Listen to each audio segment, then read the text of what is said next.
seorang tukang kacang goreng, Kadir. Keranjangnya penuh dengan kacang panas-panas dan kantongnya kosong dengan uang. Lampu minyak tanah di atas keranjangnya itu kejip-kejip, seperti lampu menara di tengah lautan. Udara panas dan menyesakkan napas. Tidak seorang pun yang hendak makan kacang pada malam itu. Orang-orang lebih suka mendekati tukang es daripada tukang kacang. 2 jam sudah Kadir duduk di bawah radio umum itu seperti tukang jaga. Mulutnya gatal-gatal hendak bicara. Hanya radio umum yang selalu berbicara kepadanya tentang pecah sebagai ratna, pengangkatan Sanyo. Tidak ada yang dapat dimengerti oleh Kadir. Seakan-akan radio umum itu orang asing baginya. Orang asing yang datang dari Pulau Jawa, pendek seperti orang kubu, kuning seperti kunyit, namun buas seperti harimau. Perlahan-lahan Kadir mengeluarkan beberapa perkataan, seperti ada orang yang mendengarkan perkataan itu. Sanyo, Sanyo, apa itu? San aku tahu, 3 yo. Kadir berpikir, tiba-tiba katanya, apa perlunya berpikir? Jika kacangku tidak dibeli orang, mampuskah Sanyo itu? Kacangku tidak juga akan laku oleh karena itu. Seorang tukang es lilin mendekati Kadir. Topi tukang es itu lebar seperti Pak Tani. Celananya robek-robek, ia tidak berbaju. Badannya setengah putih, setengah hitam. Seperti bunga pada gaun yang dipakai orang pergi dansa. Pikir Kadir, tentu saja es lilin akan bertambah enak jika dimakan. Dan jika melihat bunga cita itu, tukang es lilin itu bukan ahli nujum. Ia tidak tahu apa yang dipikirkan Kadir. Ia tertawa kepada Kadir dan katanya, Bang, beri aku kacang barang 2 sen. Lama Kadir melihat kepada tukang es lilin itu. Sambil mengejek, ia berkata, sekarang ini tidak ada yang harganya 2 sen lagi. Barangkali Sanyo, tidak tahu aku. Sedikit saja jadi bang, menghilang-hilangkan lapar. Dari tadi es saja yang aku makan. Kadir merasa kasihan. Diusainya kacangnya, dicarinya yang kecil-kecil. Lalu diberikannya beberapa buah kepada tukang es lilin. Tukang es lilin memberikan 2 helai uang kertas, kotor seperti tukang arang, kepada Kadir. Satu demi satu kacang itu masuk ke dalam mulut tukang es lilin. Dengan menyesal katanya, banyak yang tidak berisi bang. Tercengang Kadir menjawab, banyak. Kan kuberikan tadi hanya 4 buah kepadamu. Tanya tukang es lilin, abang dari mana? Dari Bogor.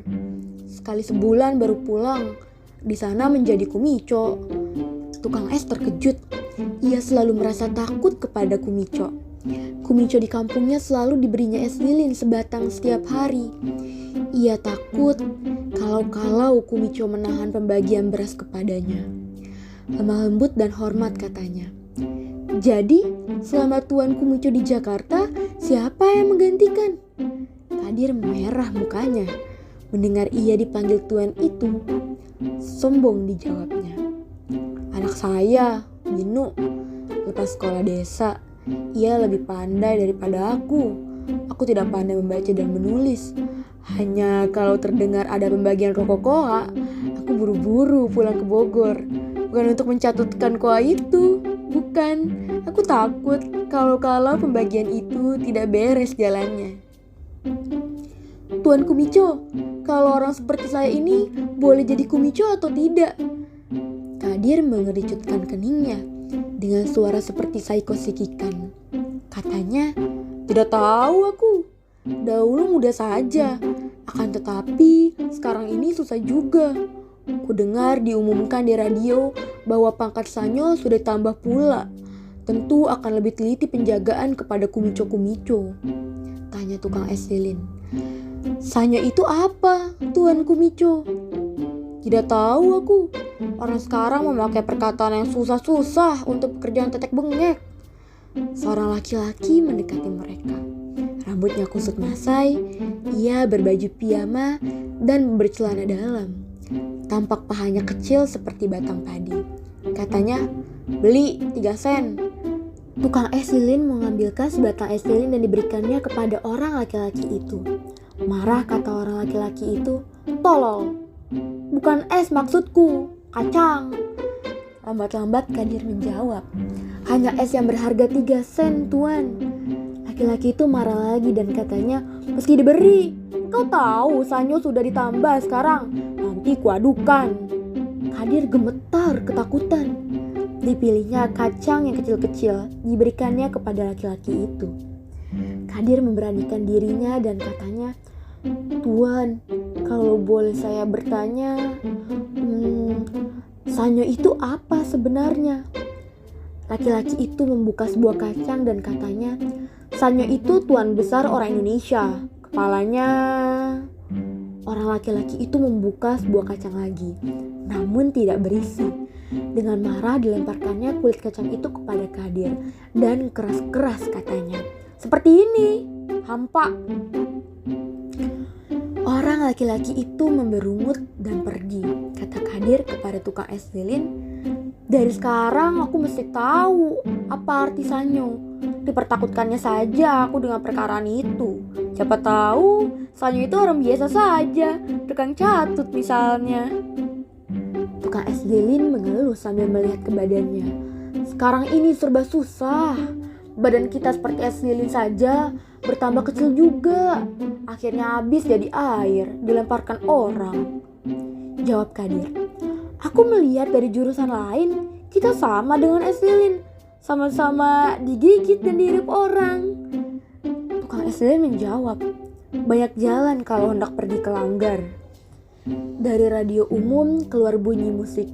Sangka Kadir lagu Nippon, tapi di pertengahan lagu itu kedengeran, "Ya jiwa." Kadir bertepuk dan katanya, "Ah, enak ini, keroncongan modern barangkali." Kadir dan tukang es lilin terkejut. Di mukanya sudah ada seorang laki-laki pula. Kata orang laki-laki itu, "Kacang species, Bang." Lekas tangan Kadir menjangkau selai kertas dan dibungkusnya kacang species. Dengan gembira, Kadir bertanya kepada laki-laki itu, "Tuan, boleh saya bertanya sedikit?" Laki-laki itu tercengang dan menjawab, "Boleh."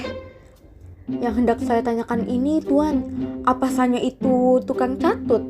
Laki-laki itu terkejut dan marah katanya, "Apa katamu? Engkau jangan menghina dai Nippon ya. Engkau tahu siapa ini? Mata-mata ini. Ayo mari ke kantor polisi. Jahanam."